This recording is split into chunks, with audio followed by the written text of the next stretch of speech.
Boa tarde, pessoal. Meu nome é Maria Eduarda Faria Tardim, eu sou estudante da Universidade Federal de Viçosa e eu sou bolsista de iniciação científica financiado pela CNPq.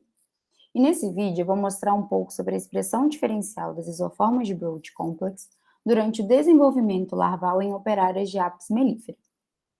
Primeiro eu gostaria de falar de como os insetos eles possuem um grande sucesso evolutivo, e um dos motivos é que eles fazem metamorfose.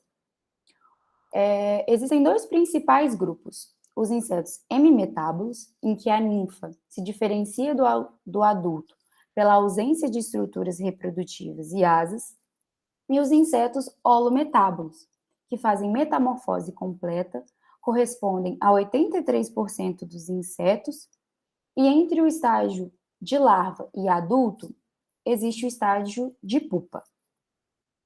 Mas como que acontece a regulação da metamorfose?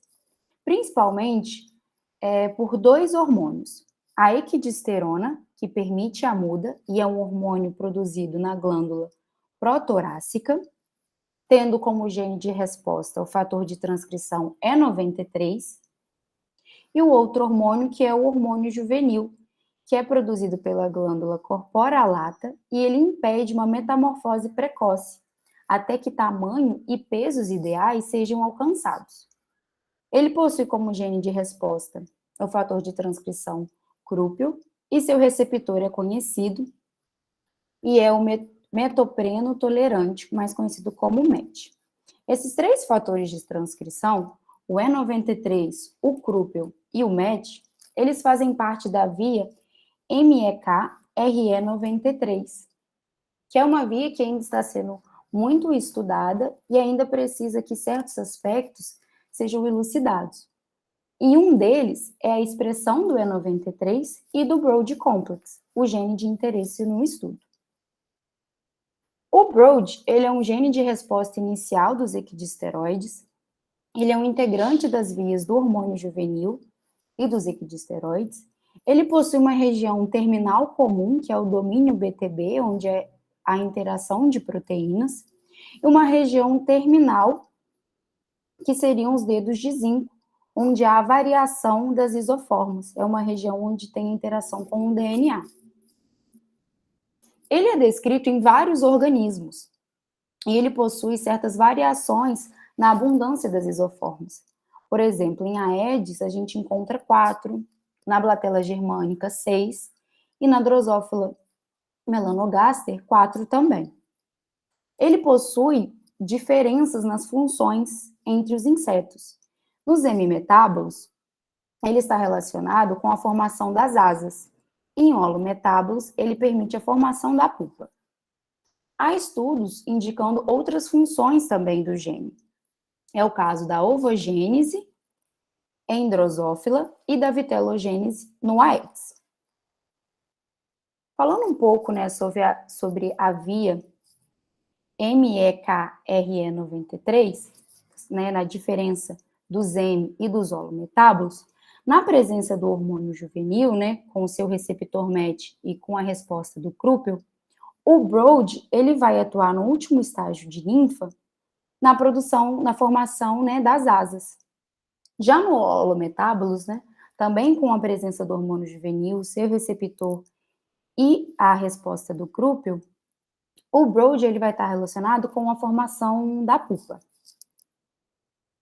Para o estudo, a gente usou o organismo abelha Apis mellifera, que é um inseto eusocial da ordem Hymenoptera, da família Apidae.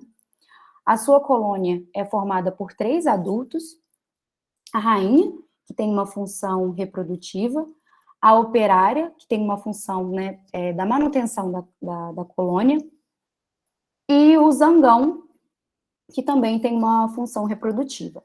A rainha e as operárias, elas constituem as castas das abelhas. E essa diferenciação das castas tem influências hormonais, dos hormônios que acabaram de ser citados, e também de interferências alimentares. As abelhas, elas são holometábolas, então o Broad, ele possui uma certa importância no desenvolvimento delas.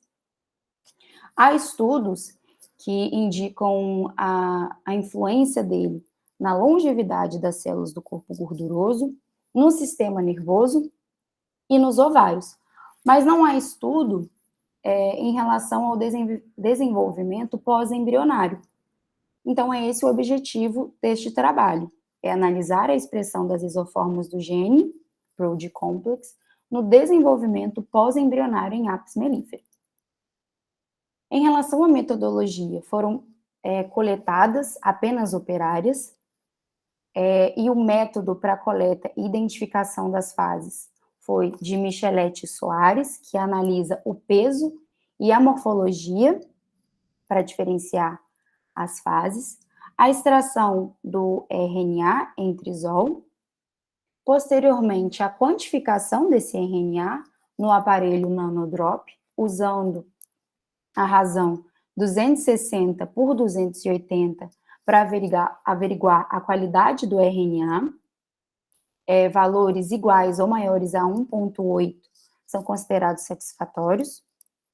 Depois houve a síntese do cDNA a partir de uma transcrição reversa. E por último, uma PCR convencional em termociclador e análise em gel de agarose. E por último, também uma PCR em tempo real, e o método utilizado foi 2 elevado a menos delta CT. Os resultados da PCR convencional mostraram uma variação entre as isoformas e as fases.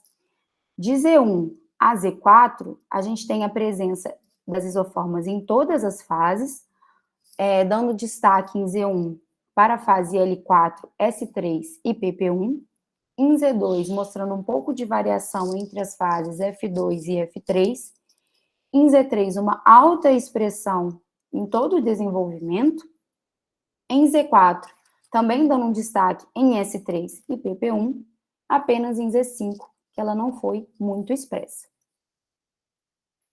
Para a PCR tempo real, foram escolhidas as isoformas Z3 e Z4 e as fases L4, F2, S2, PP1 e pulpa de olho branco, em função das variações que foram obtidas e observadas no gel de agarose. Para a isoforma Z3, a gente observou uma alta expressão em F2, o que indica uma outra função do Broad no desenvolvimento, que não a determinação da pulpa. Né? A alta expressão de Broad seria esperada nessa fase de PP1, de pré-pulpa. Para a isoforma Z4, a gente já tem um comportamento de Broad condizente com a função pré-descrita do gene, uma maior expressão em pré-pulpa e uma menor nas fases anteriores e na fase de pulpa de olho branco. Com isso, a gente conclui que nas abelhas apis mellíferas, a gente tem a presença de 5 isoformas, que o Broad, a sua função vai além da determinação pulpal, dado que ele foi encontrado em todos os estágios, né, de desenvolvimento analisados. E para estudos futuros, a gente prevê uma análise de tecidos, entre eles cérebro e corpo gorduroso. O corpo gorduroso, em função da larva ser basicamente composta pelo corpo gorduroso, e a gente apresentar, né, uma variação entre as isoformas durante o desenvolvimento. A comparação com essa expressão do Broad entre as larvas de rainhas e operárias, já que os hormônios eles possuem uma influência na determinação das castas, e também a análise do papel do gene na via do hormônio juvenil e dos equidisteroides. Meus agradecimentos ao professor Serrão e ao professor Gustavo. Obrigada pela atenção.